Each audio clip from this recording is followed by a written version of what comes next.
ओम साई राम, जय श्री राम, राधे राधे, जय माता दी। इस बार 2020 की जो नवरात्रि है, शारदीय नवरात्रि, जो इस बार सन 2020 में आपका ये अक्टूबर मास में जो स्टार्ट हो रहा है, यानी कि इस बार ये 17 तारीख को स्टार्ट हो रहा है, यानी कि नवरात्रि 17 तारीख को स्टार्ट हो रही है। तो आज मैं आपको इसी विषय में बताऊंगी, साथ ही साथ ये भी बताऊंगी कि ये नवरात्रि किस प्रकार आपको, या कुछ लोग जो ऐसे हैं जो राजनीतिक क्षेत्र में जाना चाहते हैं, या उनके कहीं ना कहीं मान सम्मान में कमी है, या कहीं पद प्रतिष्ठा को वो प्राप्त करना चाहते हैं, तो उन सभी लोगों के लिए बहुत ही अच्छा रहेगा जो आज मैं आपको जो बताऊंगी। यानी कि इस बार आपके ग्रह, यानी कि आपके ग्रह अगर नहीं भी है उस लायक, यानी उस स्थिति में कि आपको उस पद पर ले जाएं या उस राजनीतिक क्षेत्र में ले जाएं, लेकिन इस शारदीय नवरात्रि में आप ऐसा उपाय करेंगे, या आप अपने ग्रहों को अगर जानेंगे और समझेंगे और कुंडली का विश्लेषण करवाकर आप इस कार्य को करेंगे, यानी कि मेरे बताए गए इस कार्य को अगर आप करते हैं तो आप उस पद और उस मान सम्मान को आप जरूर प्राप्त करेंगे। यानी कि राजनीतिक क्षेत्र वालों के लिए मैं आप सबको बताना चाहूंगी कि जो जाना चाहते हैं राजनीतिक क्षेत्र में, अगर उन्हें जरा सा भी संशय है कि कहीं उन्हें ऐसा ना हो कि उन्हें हार का सामना करना पड़े, तो बिल्कुल नहीं। आज मैं आपको इसी विषय में बताऊंगी, तो आप इस नवरात्रि में ऐसा उपाय करें कि जिससे आपके लिए अच्छा रहे। करना क्या है आपको, मैं आपको बताना चाहूंगी। देखिए, इस बार का जो नवरात्रि है ये 17 अक्टूबर को प्रारंभ होगा और ये 26 अक्टूबर को समाप्त होगा, यानी कि 9 दिन का ये नवरात्रि पूरा रहेगा। तो 9 दिन के इस नवरात्रि में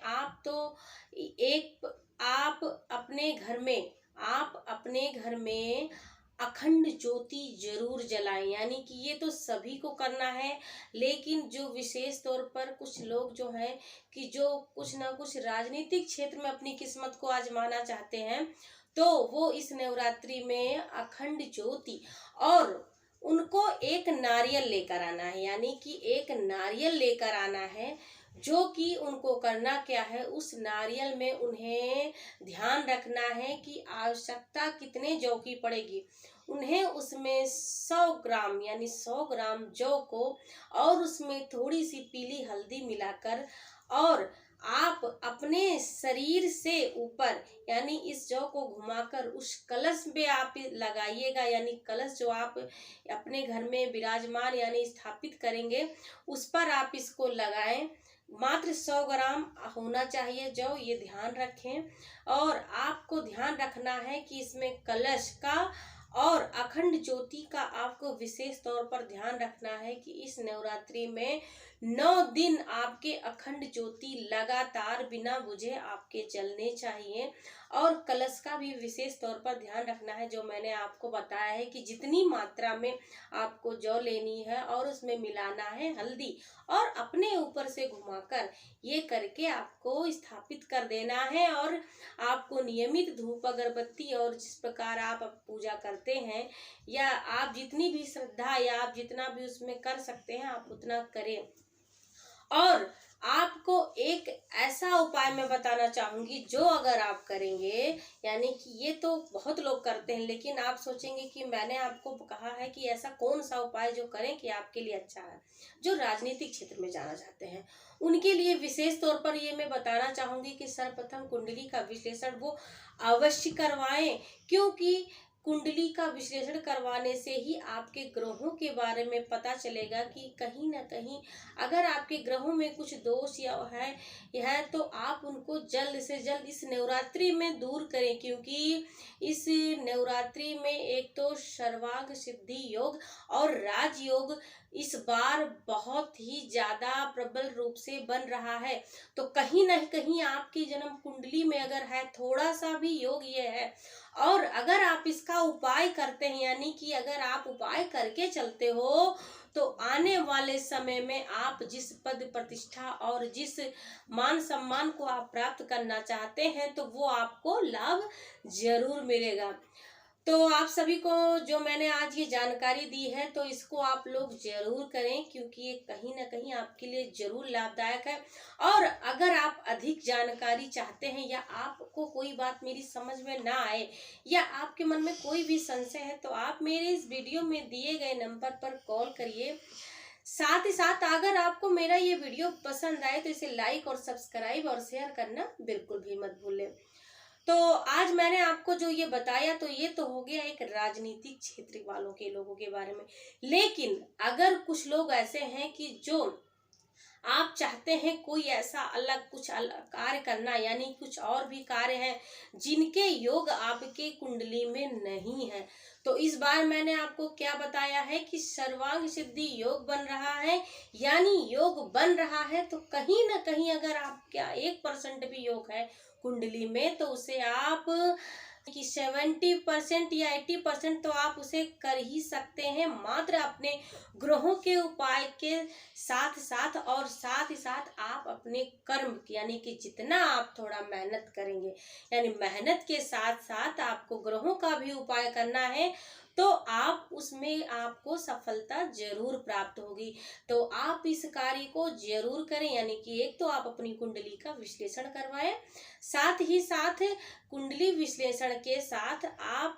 ग्रहों का भी आप उपाय करते रहें। और मेरे इस वीडियो में मैंने आपको कई ऐसे उपाय बताए हैं कि जो आपके लिए लाभदायक रहेंगे। अगर आप इसे देखेंगे तो आपको समझ में आएगा कि आपको करना क्या है, किन ग्रहों के लिए करना है और कैसे करना है।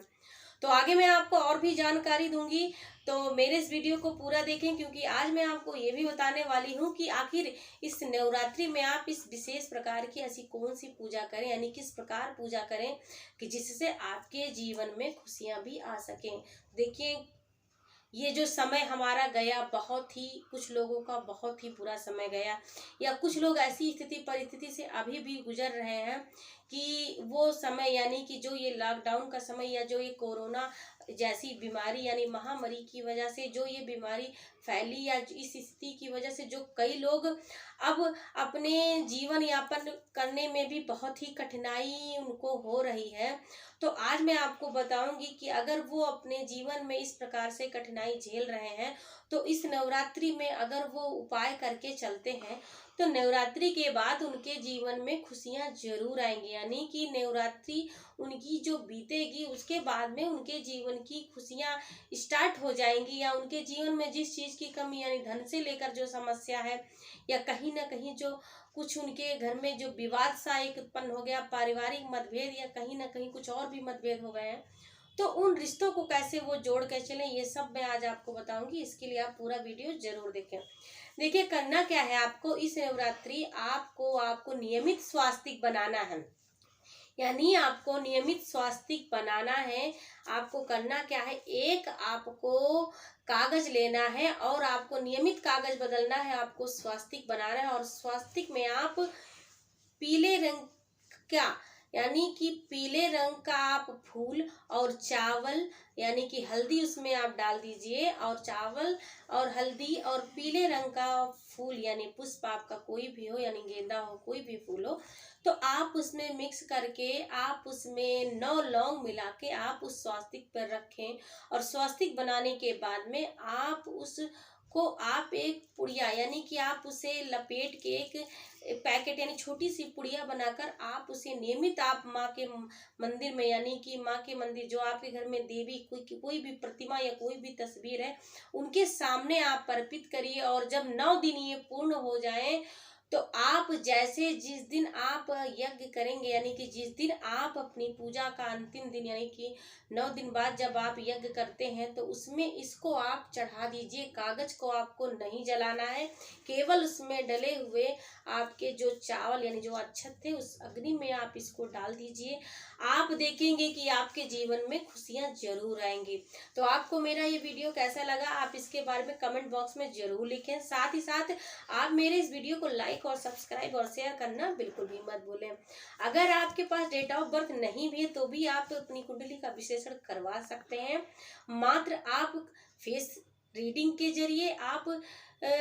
और हस्तरेखा के जरिए आप अपनी कुंडली का विश्लेषण करवा सकते हैं, लेकिन इसके लिए आपको कॉल करना होगा तो कॉल आप जरूर करें और मेरे इस वीडियो को सब्सक्राइब बिल्कुल करें। नमस्कार। ओम साई राम।